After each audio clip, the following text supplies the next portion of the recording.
ایک ایسی کراماتی تابوت جسے حاصل کرنے والا دنیا فتح کر سکتا ہے۔ وہ تابوت جس کی تلاش میں آج تک یہودیوں نے ہزاروں مقامات کھود ڈالے۔ اس تابوت میں ایسی کیا چیز رکھی ہے؟ یہ تابوت تاریخ میں کس کے پاس تھی اور اسے قیامت سے پہلے کون حاصل کرے گا؟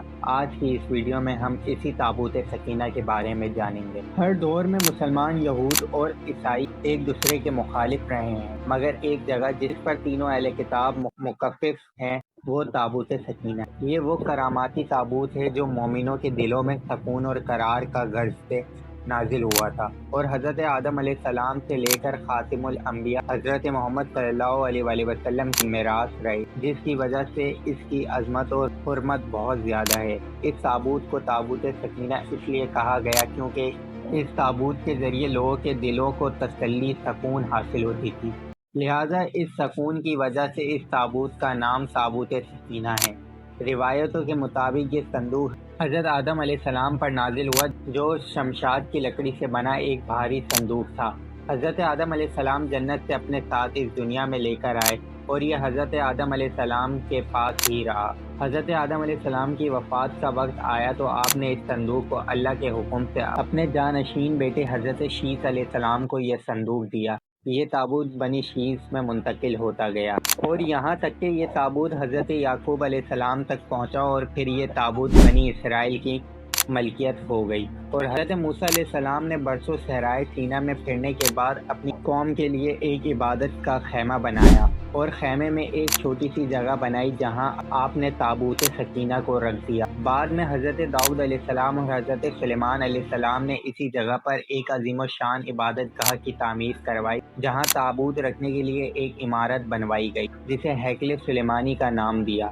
یہ عمارت جنات کی مدد سے بنوائی گئی تھی، جس میں قیمتی پتھر، یاقوت اور سونے چاندی کی تختیوں سے بنوائی گئی تھی۔ یہاں چمک اور روشنی اس قدر تھی کہ رات میں بھی روشنی کی ضرورت نہیں پڑتی۔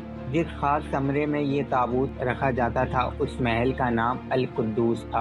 سوال یہ اٹھتا ہے، اس تابوت میں ایسا کیا تھا کہ بنی اسرائیل اسے مقدس تصور کرتے تھے؟ دراصل اس تابوت میں پیغمبروں کے تبرکات تھے، جن میں لوح قرآنی، تورات کی تختیوں کے ٹکڑے، من و سلوہ، حضرت یوسف علیہ السلام کا کرتا، ہارون علیہ السلام کی قوبہ، موسیٰ علیہ السلام کا عصا اور امامہ، اور حضرت سلیمان علیہ السلام کی انگوٹھی تھی۔ اس کے علاوہ بہت سارے پیغمبروں کی صورتیں کے حلیے بنے ہوئے تھے۔ یہ تابوت سکینہ بنی اسرائیل کے لیے بہت ہی مقدس اور بابرکت تھی۔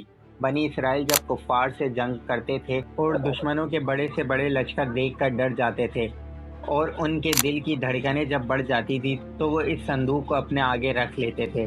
پھر اس تابوت سے ایسی برکت اور رحمت کا ظہور ہوتا کہ بنی اسرائیل کے جوانوں کے دلوں میں سکون اور اطمینان پیدا ہو جاتا ہے، اور ان کے لرزتے ہوئے دل چٹان کی طرح مضبوط ہو جاتے ہیں، اور پھر بنی اسرائیل کو ہر جنگ میں فتح نصیب ہو جاتی ہے۔ اور اس کے علاوہ بنی اسرائیل کو کوئی مشکل اور مصیبت آتی تو تابوت کے سامنے رکھ کر وسیلہ بناتے اور اللہ سے دعائیں کرتے تو ان کی دعائیں قبول ہو جاتی اور ہر آفت ٹل جاتی تھی۔ اور جب تک یہ صندوق ان کے پاس رہا تو وہ دوسرے اقوام پر غالب رہے۔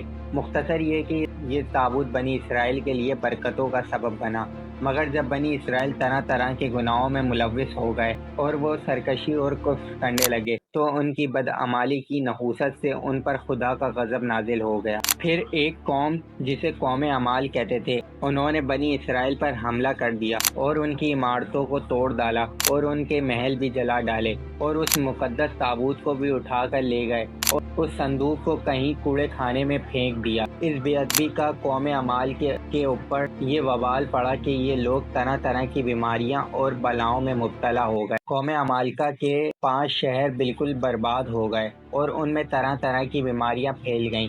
لہٰذا ان کافروں کو پتہ لگ گیا کہ ان پر اللہ کا عذاب آ گیا ہے، تو ان کافروں کی آنکھیں کھل گئیں۔ لہٰذا انہوں نے اس صندوق کو بال گاڑیوں پر لاد کر بنی اسرائیل کی بستیوں کی طرف چھوڑ دیا، اور پھر اللہ تعالیٰ نے 4 فرشتوں کو مقرر فرمایا جو اس صندوق کو بنی اسرائیل کے اس دور کے نبی حضرت شمیل علیہ السلام کی خدمت میں لے گئے۔ جیسے ہی ان کو یہ تابوت ملا تو ان کی کھوئی ہوئی وقار واپس مل گئی۔ قرآن مجید میں اللہ تعالیٰ نے سورہ بقرہ میں اس آیت کا ذکر کچھ اس طرح کیا ہے کہ اور ان سے ان کے نبی نے فرمایا کہ اس کی بادشاہی کی نشانی یہ ہے کہ تمہارے پاس وہ صندوق آ جائے جس میں تمہارے دلوں کا چین ہے اور کچھ معزز چیزیں ہیں اور موسیٰ اور ہارون کی درگاہ ہے، اسے فرشتے اٹھائے ہوئے لائیں گے، بے شک ان میں بڑی نشانیاں ہیں تمہارے لیے اگر ایمان رکھتے ہو۔ لیکن یہودی قوم ایسی سرکش قوم تھی کہ وہ ہر زمانے میں کسی نہ کسی برائی میں مبتلا ہو جاتے تھے، لہٰذا جب ان میں دوبارہ کفر شرک عام ہوا تو اللہ کی طرف سے بادشاہ بخت نصر ان پر قہر بن کر نازل ہوا۔ بخت نصر نے یروشلم پر حملہ کر دیا اور اس شہر کو مکمل طور پر تباہ کر دیا اور اس شہر کو آگ لگا دی، تقریباً 5-6 لاکھ یہودیوں کو قتل کر دیا گیا۔ یہ تباہیوں کے نتیجے میں تابوت سکینہ کہیں غائب ہو گئی اور آج تک اس کا کوئی نشان نہیں ملا۔ یہودی مذہب سے تعلق رکھنے والے ماہرین اس کی تلاش میں سرگرداں ہیں تاکہ اس کو ڈھونڈ کر وہ اپنی روحانیت کو واپس پا سکیں جو ان کو عطا کی گئی تھی۔ تابوت سکینہ آج کہاں ہے، اس کے متعلق ماہرین اسرار کے مختلف رائے ہیں۔ بعض کہتے ہیں کہ بخت نصر کے حملے کے بعد اس تابوت کو افریقہ لے گیا تھا اور وہ ایتھوپیا کے ایک چرچ میں رکھ دیا اور آج بھی وہ وہاں موجود ہے، اور ایک تھیوری کے مطابق یہ صندوق آج بھی حضرت سلیمان علیہ السلام کے محل میں کہیں دفن ہے جو فلسطین میں موجود ہے، جس کی تلاش یہودی کافی عرصے سے کر رہے ہیں۔ اس محل کی بنیاد کو آج بھی ڈھونڈنے میں لگے ہیں۔ دراصل یہ صندوق کہاں ہے اس کا علم صرف اللہ تعالیٰ کو ہی ہے، لیکن یہ بات حتمی ہے جس دن تابوت سکینہ دنیا میں پھر سے ظاہر ہوگی، قوموں کی تاریخ بدل جائے گی۔ جس کے ہاتھ یہ تابوت آئے گا وہ پوری دنیا میں سب سے طاقتور قوم ہوگی۔ خدا حافظ۔